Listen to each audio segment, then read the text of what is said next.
Welcome to the Catholic Men of America webinar. Today you'll be learning some of the best practices to use Facebook to grow your business. Let me now hand over the reins to our presenter, Kevin.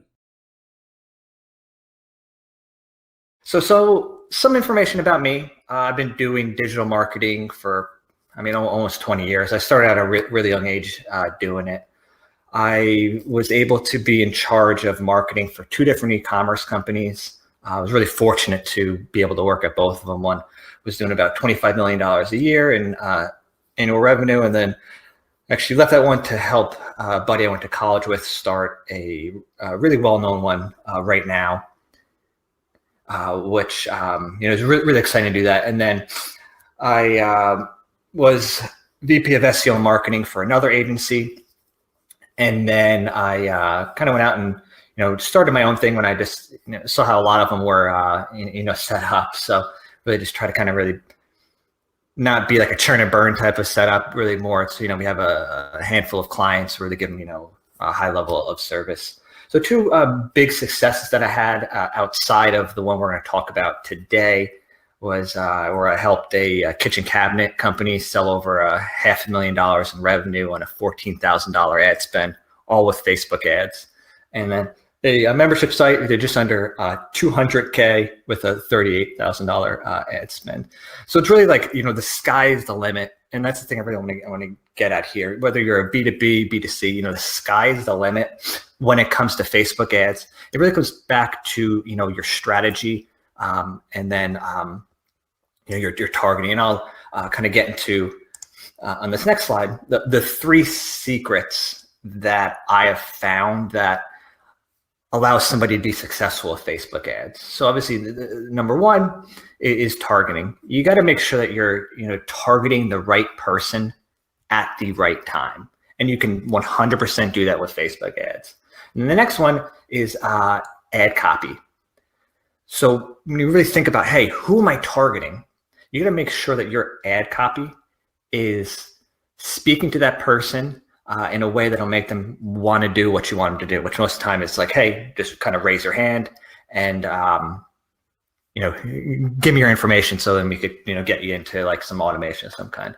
And then the final one, once when you kind of get that person to say, hey, yes, I'm interested, what are you doing with it? Are you sending them to a landing page? Are you entering them into some, marketing automation platform of some kind? Really important that, before you spend any money on any campaigns, you really want to make sure that you have all three of these really aligned, put it down on paper, visualize what you're doing. And that goes back to the strategy I'm going to be talking about. We did this. We really were thoughtful of, hey, who we're targeting, how are we going to get them to raise their hand, which we want them to do. And then, based off one aspect of the strategy, which was, sending them to a landing page, we want to make sure that we're getting across to them on that landing page, the value of this product and why they need it to really bring their business to the next level. So when you are thinking about landing pages, whether it's on Facebook, Google, or email, all landing pages and offers are not the same. So something that maybe is working today on Google PPC is not going to work on Facebook. And whether you're emailing somebody, maybe something that's working for cold emailing or emailing your list, that offer and landing page will not work for Facebook. So you got to be really mindful of the way you have stuff set up on Google, email, and Facebook, and any other platform that you're using. You got to make sure that that landing page is designed in a way to really get the most out of that person. Because the big thing with Facebook is that you're constantly competing for people's attentions, and everybody's glued to their phones. I mean, they're literally glued to their phones. I'm sure if you walk around any city, you'll see tons of people in there just glued to their phones. And you have to make sure that you get across quickly and to a point what you want to get across to them on that landing page, because you honestly really have a split second from, when you think about it, think about when you're in your news feed on Facebook, Instagram or whatever, you're looking at something for like a second and it's either going to get your attention or not. And then if you fill out a form, maybe go to a landing page, you're looking pretty much right away, hey, is it value to me or not? And then you're getting off. So make sure that, your offers and landing pages really speak to them. Because basically something that with like Google and email is that most of the time they already kind of know about you and they don't need as much selling, while Facebook definitely needs more selling, like 100%. So you have to just kind of make sure that you really kind of get that across. So there is definitely this huge misconception that I hear people all the time that I speak to, where they say, hey, B2B is not on Facebook. Business people are not on Facebook. They're just not. The truth is they are, whether you want to admit it or not. And it goes back to the point where everybody is honestly addicted to their devices, and Facebook has their little tentacles, and I like to call them tentacles. They own the mobile web. So essentially they own that, mobile side of things. So they're on Facebook. They're just not on in the general sense that, somebody who's, let's say, just in college is on it. It's a different mindset where these business people tend to not be on during business hours, which makes sense. And they tend to be on later at night. And then there's certain stuff that really kind of speaks to them to get their attention. So if you have something, for example, that's working in the B2C space, good chances it's not going to work in the B2B because the mentality is a lot different. So you got to go back to what's going to get a business person's attention. What's going to drive that person? Is it something that's going to fix the problem, increase the revenue? Something that I've found is that, business people are in business to make money. So the thing that really resonates to them the most in an ad and a landing page is dollar figures. So typically is it going to fix my problem? Is it going to increase my revenue? If you can get that across to somebody quickly in an ad and then a landing page, they will raise their hand and they'll say, hey, I definitely want more information from you on that. So when you are kind of starting out, whether you have an existing campaign or you're building something out, be really mindful of that to make sure that everything you're building and doing really goes back to that business person. What is making them tick? What is going to make them to want to do X, Y, and Z for you? % of the time, it goes back to, is it going to fix my problem? Is it going to increase my revenue? If yes, hey, I'm interested. If not, I'm going to go on to the next type of thing. So something that you really got to be mindful of, and at my agency, the thing that we spend most of our time on is definitely on that strategy, where we just put a lot of efforts in. And it goes back to, everybody is on their mobile devices. And when you think of Facebook ads, probably the number one thing that comes to mind is, the news feed. But Facebook is so much more than just that app you see on your phone. It's so much more. As you know, so they own obviously the Facebook app and obviously Facebook.com. They also own Instagram. So your ads will show up on Instagram. They will also show up in Messenger. And probably one of the most underrated aspects of the Facebook ads profile or platform is the audience network. And what that audience network is that, say you go on your phone right now and you go on your favorite news site, you're going to see ads on there. A portion of those ads, I'm not saying every single one, but majority of the big news sites and a lot of smaller ones, a majority of their ad inventory will actually get filled through Facebook, which is the audience network. So when you have the right offer and message, you will literally follow people around the mobile web. And digital advertising today comes down to who can spend the most money and still be profitable is going to win the day, because you have to pound people. And with Facebook, there's honestly nothing like it, because you're able to just, pound people through the entire mobile web. And then the craziest number is that, think about this for a second. 1.6 billion people worldwide are connected to a small business on Facebook. So that goes back to the thing is B2B on Facebook? They are.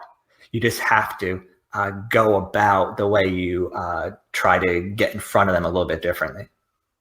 And I got a question from Zach. Do you think Instagram is better to advertise on than Facebook? And should I spend more on one platform over the other? The way at least I go about doing Facebook ads is I'll open my ads to everything. So I'll do Facebook newsfeed, desktop, mobile, Instagram Messenger, and the audience network. My big thing is never write off one of these placements, because once when you start running, you'd be really surprised sometimes where like Instagram will win out and it'll just do better than everything else. Other times it'll be audience network.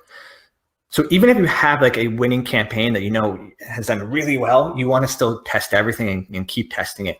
Instagram, we have like a really, I would say, shareable type of image that really stands out. It can do pretty well on Instagram, but there isn't a definitive answer because it varies so much based off of the different product or service. But you definitely will want to be testing on Instagram and Facebook. And the way the Facebook platform works, when you're building a campaign, you have the option of placements. There's almost never a single situation where you want to edit those placements, because the way the algorithm works, by selecting all placements, you're telling Facebook, hey, I want you to go out there. I want you to fight for who I'm targeting to get me the best deal for what my objective is, whether it's Instagram, Messenger, audience network. So hope that answers your question. If not, we could definitely dig into that a little bit later. So obviously we want to get back to, how are we kind of able to get that 12,280% return? We didn't spend a lot. That's the best part of it. We didn't spend a lot.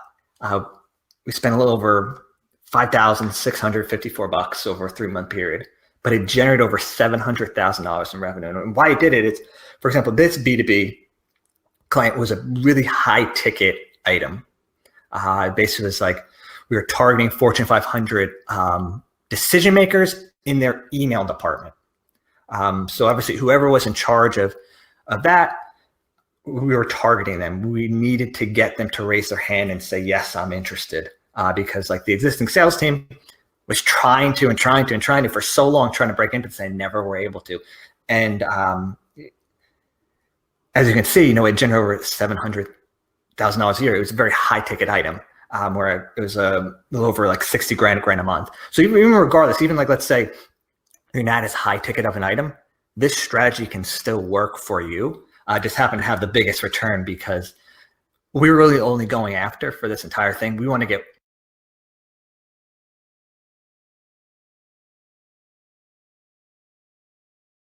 was this huge thing. I mean, it took months on end. So that's why you kind of see that. And this is a matter of just going after who we wanted to, knowing what was going to make them tick to raise their hand and say, yes, hey, I'm interested. So what the strategy really comes down to is data, and how you leverage that data. I mean, right now in the news, you probably hear it all the time. Facebook is under a lot of pressure because of the data. About 6-7 months ago, Facebook gave you everything imaginable data-wise to target your individual. They definitely pulled the curtain out from under that a lot. But for this strategy to really work, especially if you're a high-ticket B2B, you have to have data, because what you're doing is you're essentially going to be remarketing to that database on Facebook and the audience network with these really specific messages to get them to raise their hand. So there's really kind of 2 ways you can go about getting data. One, you can go out and buy it, or you can go out to there's a lot of data brokers out there like Loginix. There's a lot where you can go out there and say, hey, we sell XYZ and we need to target, this manager in this type of business.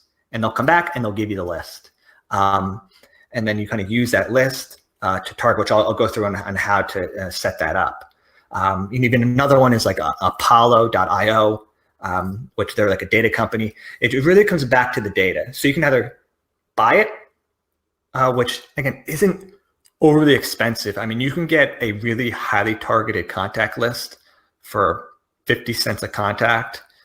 You can maybe even get it less, because the truth is a lot of these data companies, they have the data already. By you not buying it, it's not costing them any money. The only time they're making money is when you buy that data from them. So you have a lot of leeway where if you do go out and negotiate with one of these data brokers, you have a lot of leverage to beat them up on the price. I mean, I had one where, they initially were at like $2 a contact, which I was like, no. And I got down to, I think it was maybe like 30 cents or it was like 20 cents or something ridiculous. It was just a matter of just kind of beating them over the course of a week. They would, be like, hey, that's not good enough, and just have them come down. So if you're going to go the route of buying a list, use that to your advantage to get the best deal possible. And another way you can go about it is you can actually build a list yourself through LinkedIn. LinkedIn is a gold mine for B2B data. What I use, and we use that, is automation software. We use something called Meet Leonard, and there's some others out there. Like another one is called Duck Soup. And really what that is, it comes down to is just automating. So you typically need to get Sales Navigator. So that'll be like an $89 a month cost. And then in Sales Navigator, you'll then want to filter in who your ideal customer is, optimize your LinkedIn profile, visit that person, and while you're visiting it, have the software extract their contact information. Some people give it, some people don't. But as a backup of it, you want to then also do automated connection requests. I'm sure if anybody's on here is on LinkedIn, you guys probably get hit up all the time on LinkedIn. There's a reason behind it, because it works. So those people are either one, trying to sell you something right there, which is a majority of them, and they do a bad job. Or it's like, you get the connection request and it's like 5 seconds later, hey, click on my Calendly link. No, sorry. But I get hit up with them all the time. I'm sure everybody on here does as well.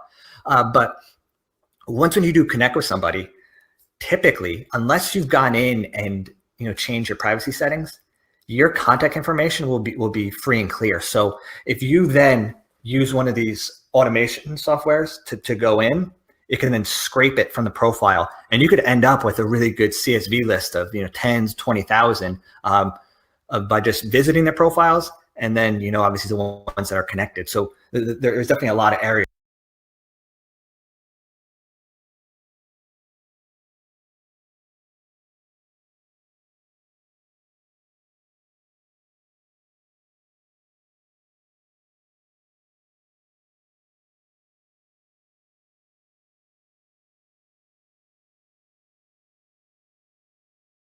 Learned over doing this for a long time, an assumption that like, hey, my market is not on Facebook, or my market is dead wrong, because people's taste and styles change quite frequently, where one day they might be on Facebook and the next they might be on Instagram.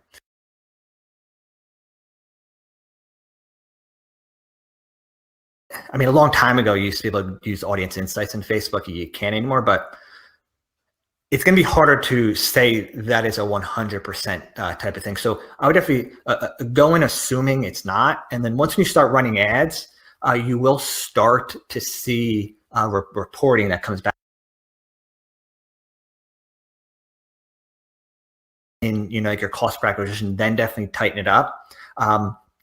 But, kind of with Facebook and Instagram, Instagram tends to be more image heavy to get results, while Facebook definitely kind of goes back to that ad copy. But if I didn't answer that question, when we get to the end, we definitely can dig a bit deeper into that. And then when we're obviously talking about data, and I'm not sure if you guys can see this in full detail, but what I use a lot, see kind of two of these, is data from Oracle. This is kind of data that is no longer freely available on Facebook. Some of this, like Oracle, if you guys aren't aware, obviously they're a huge company, which you've probably heard of, but they're also a huge data broker. And before all this stuff happened in the news with Facebook, they were actually providing, like if you ever were running ads and you saw like income, any stuff like that, it was actually being provided by Oracle. And Oracle is getting paid by Facebook, and Facebook was just reducing your bids by like 10 or 15%. Oracle has a deep data of B2B. And we didn't specifically use this data in detail with this strategy, but if you're going after a B2B, and this is why I wanted to bring it up, you want to test some of these. The one downside of using this data is that, one, you have to sign a contract with Oracle. Like my agency, we have one in place. Number two, there is an additional cost on it. It's anywhere from 10 to 15% depending on the type of data you want. So like if you look on this, you'll see like premium, which will be the middle column. A premium means that it's 15% of your ad spend, while the standard is 10. I'm actually guessing, I believe all B2B is actually more premium. So the way Oracle actually gets this is they'll mine data with any provider out there. Any stuff you do in the real world, it goes back there. I mean, it's super creepy, but totally awesome as a marketer who wants to target these people. Because for example, like some of these, like you can target like decision makers of people that bought like communication technologies. Again, it's with this because Oracle is mining your credit card data, and it's not Oracle directly, but everybody shares data. All these big companies share data, and then Oracle kind of crunches it and then packages them into these audiences. And we use these a lot, but again, it's difficult to get access to them now. It's typically about like a 4 to 6 month waiting period. You have to sign a contract with them, and then the worst part of all is, like, you think Oracle's this huge company. They send you a contract that's, you have to email them back to you. They don't have digital signatures, and then you have to pay them by bank wire once a month. It's like, it's a huge company. You'd think they would have it set up, but they don't. But if you're obviously in the B2B space and you want to target, Oracle has some great audiences to test. And typically the only people that know about this are obviously very, very savvy marketers. And again, not many know about it. And big companies, I mean, think of like Coca-Cola's of the world, would definitely be using these to a degree. When I've used them, I've had really good success because especially now with all the changes that have gone on the platform, the stuff that's left within Facebook is all this broad garbage. So you're fighting with just so many other people, hoping that, you're going to target the right person. Well, I really see these audiences as kind of like, you're at a pond that's stocked with fish. Nobody's around you, while everybody else is in that red ocean fighting tooth and nail for, the tiny little fish, where most of the bigger fish are in this type of stuff. And that goes back to, the data, where you want to go out there and get that data from like a data broker, because, hey, this is exactly the people that I want to, target. So when you have that list, so like, let's say you had the Oracle list, it would actually show up under this custom audiences. But this strategy really comes back to where, you're using that data, you're uploading it into Facebook, and you're targeting against it. And that's really where the power comes into, because you're not wasting the ad dollars and you're just getting your message in front of the right people at the right time. And then I got two questions. One from Lauren says, I do an annual wine and food feast, so the budget is slim on Facebook ads. What do you recommend? I would probably recommend you do a geo target around your area and do more broader ads. Typically a video. You want to have a very engaging video that's under about 60 seconds against people that have interest in wine and food festivals. And make sure that with that video, you have a call to action on it, which is, hey, if you have a friend or family member that would love this food and wine festival, please share it with them below. And then obviously talk about that in the ad copy. Really important in your ad copy for the wine and food festival, make sure you touch on the location and the date and time. And you want to have a pretty hard ramp up to get people in there. And you'll want to go after the objective called post-page engagement. And then got a question from Gomez. Are you talking about uploading contact lists to Facebook to create a custom audience? Yes, that is what I'm talking about. And it is not against their policy. They are coming out with a policy where they want to be more transparent against it. What is against their policy, which I'll show you the process of uploading it, is if you are not truthful with where you got the data from. So when you have that data and you want to upload it for that custom audience, you're going to go up here, you're going to click audiences in the ad manager. So basically you're going to touch on that. I like to call those 3 lines the hamburger. I kind of like to say hamburger. So click that and you click audiences. And then you're going to click create audience. And then a custom audience. And actually, just take a step back. You see these ones down here. So if you're able to get access to that Oracle stuff, this is how they actually share them in your account now. So they get all shared as a custom audience. So obviously, so let's obviously get back to it. So obviously, once when we click that create audience, we're going to then select customer file. And then you're going to add customers from your own file or copy and paste them. The most important one will be what you select here. So you see there's 3 different options. And what is going to be happening is that Facebook is now, again, this is what they're claiming they're going to be doing. They're going to fall back on, so if you see an ad, it's going to go back to here where you got the data and obviously your company. So you want to be very truthful on here. So either like you got it directly from the customers and partners, directly from customers or from partners. So if you went out to a data broker and this is pure people you haven't talked to before, you want to put that in, partners. If it's a mix of customers and partners, you want to do that. So again, just be truthful with where you're uploading, because I don't see Facebook not allowing this. The power of Facebook, where you get the most returns, is really doing strategies like this, where you're uploading these custom audiences. So I don't see them getting rid of this, because it'd be the equivalent of them shooting themselves in the foot. They don't want to do it, and they know the data is what has made them the best platform in the world, and that's why you still have access to the Oracle data. That was a big change. So, previously, obviously, you had all that income, and Oracle was providing it. And Facebook, I mean, you think about it, deep down, like, they're a data company. They know, hey, to get our advertisers to get the most return, they need this data.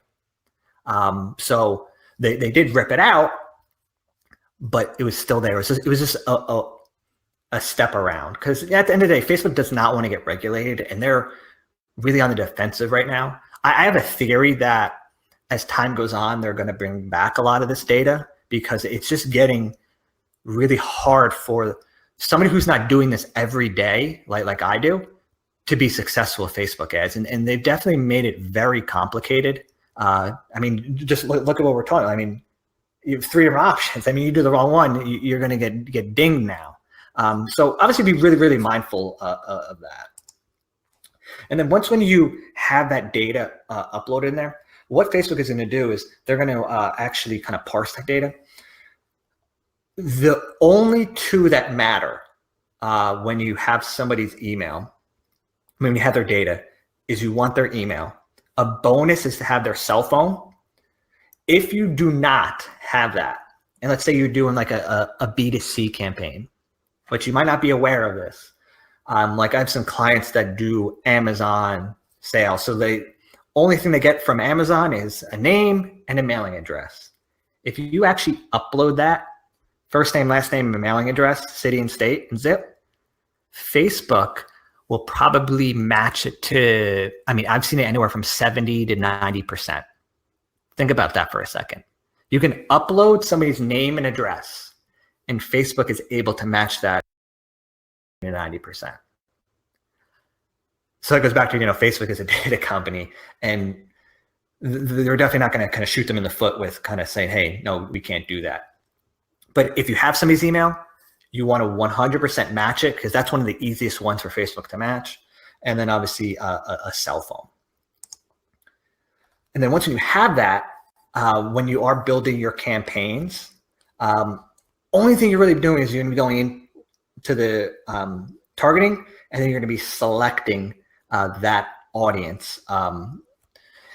Because with this B2B strategy that we used to get these results, and we were targeting these Fortune 500 decision makers. So we uploaded that list into Facebook, and we just targeted them, nobody else, with obviously a really specific ad and then a really specific offer.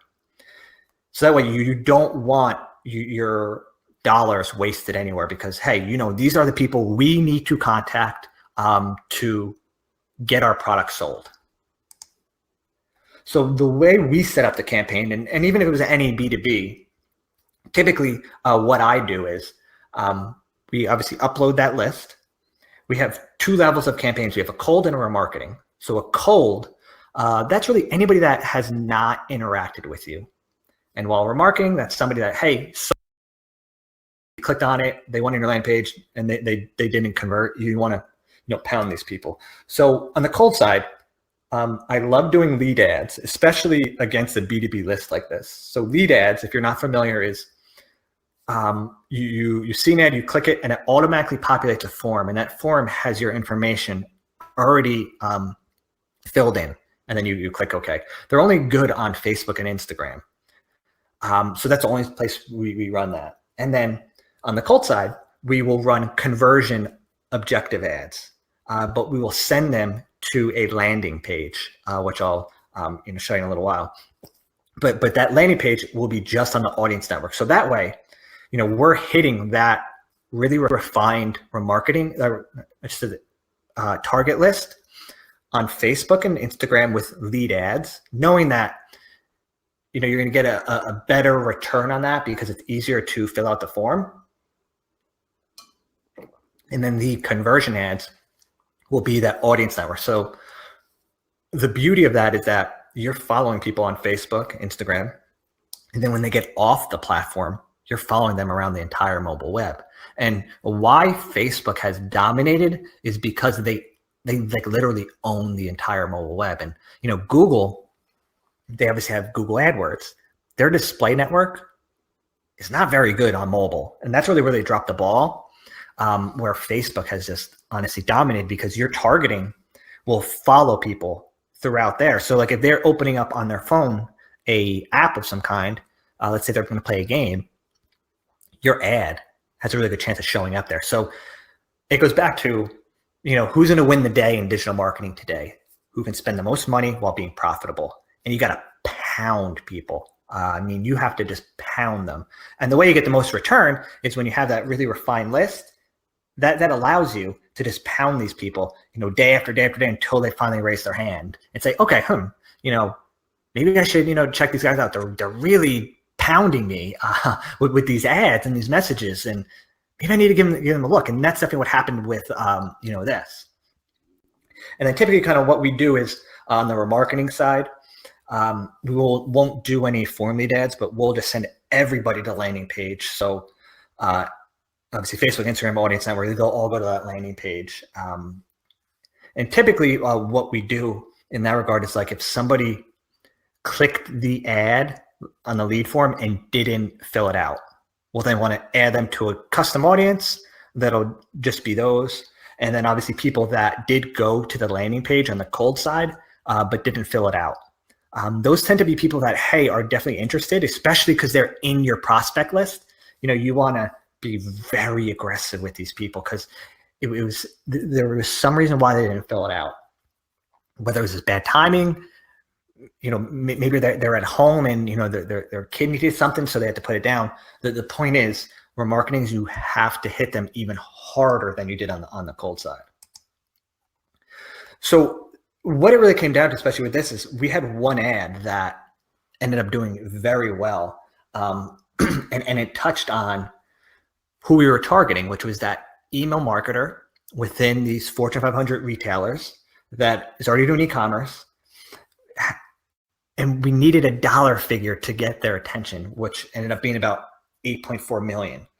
So this client, their software for one of these case studies, they saw an $8.4 million increase in their email revenue. That's going to get somebody's attention. So even if, let's say you don't have something like that big, but putting a dollar figure on it will get that business person's attention, because if we go back in the beginning, is it going to solve a problem? Is it going to increase my revenue? If it does, hey, I'm going to be interested. So we really spent a lot of time on this ad copy and especially this image to get somebody's attention, because we knew, hey, dollars are going to work, and percentages work. So when you're kind of building stuff out on your own, put a lot of time and effort into it. I mean, when I'm running ads for B2B, I mean, we put a lot of time and effort in. I mean, most of the time, especially in the beginning, is we're really digging deep into, hey, who are we targeting, and how are we going to get them to be interested and want to raise their hand and want to go to the next step. And then finally, when we talk about that landing page, this is what we used. Again, really important was the first thing that they see, because that can get somebody's attention or not and make them interested in wanting to learn more, which was increase your near-term and long-term revenue with machine learning, email optimization. Like AI is really hot, and businesses know they need to go there, but they don't know how to go there. So we did like a little spit on it with machine learning. And then underneath that, we kind of talked about the 8.4 million in the case study. With the whole goal was to just drive people into this little form over here to get their name, email, and phone, even though we already had it. And again, like the sales team was already trying to reach out to these people pretty much every day, but they just weren't returning. So if you think about when somebody fills it out, they're going to want to hear from you. And that's really goes back to the whole point of this strategy, which was, we just want to get to a point where we have to, talk to the sales team, which is that's all they needed, was just that foot in the door. Because I'm sure, like, if you guys get, cold calls or cold emails, you're not going to really respond to it. You might, but for the most part, you're not going to. But if you go out and find somebody, you're going to want to talk to them. You're going to give them the chance to sell you on it, because then you went to them. It's a lot different when somebody's coming to you. When you go to them, you're giving them more benefit of the doubt. And that's really what this strategy came down to. And then just the bottom part of the landing page had this. So obviously, because we're going after obviously these enterprise clients, 3 little examples. Obviously, the 2.3% overall revenue lift doesn't sound like a lot, but to a company that's doing a couple $100 million a year, that's significant revenue. And then obviously, retailer B, $325,000 revenue increase in the first month. I mean, that's serious money. And obviously a 10% increase in email revenue. Again, serious money. So what we obviously did after this, they filled it out either on the lead form or through this landing page, just let the sales team kind of take it over from there. And a strategy that you can do, especially if you have a very long-term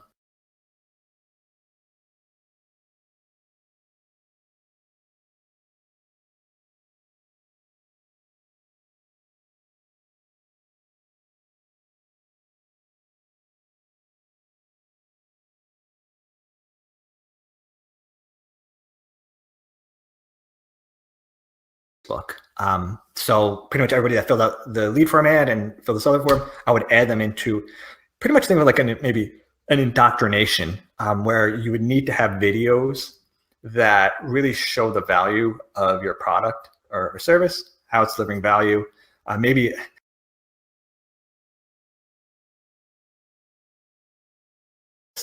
pound them with these, and typically what we do now is called it's a different type of strategy, but it's one that kind of works in that where you have video 1, which tends to be about a 5-minute video, and then everybody that watches, because again, it's gonna be a small amount, you want to do everybody to watch like 25%, you then show them video number 2,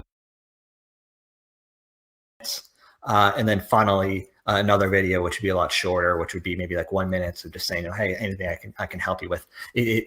Just the name of the game with digital today is just pounding people with your product or message as much as possible, especially when it's a really refined list. And Gomez just asked the question, what was the landing page lead acquisition rate, if you can share it? It was about, because we were going after a really precise group. I mean, it was about, I believe it was about $150 per lead. which is a lot, but in the realm of things, when it's generating over $700,000 in revenue over a lifetime, it's well worth it. Like our list that we actually uploaded and used for this strategy had about 10,000 people in it. So it wasn't big. And you saw like we didn't spend a lot of money because we didn't really need to. Because when you, especially with this product, it was like once when you got this retailer, they weren't going anywhere because it was very integrated into their system. But even if you don't have something like that, it goes back to like how much margin there is in it. So that's really kind of where that comes in. Thank you for joining us for this webinar presented by Catholic Men of America. May God bless you.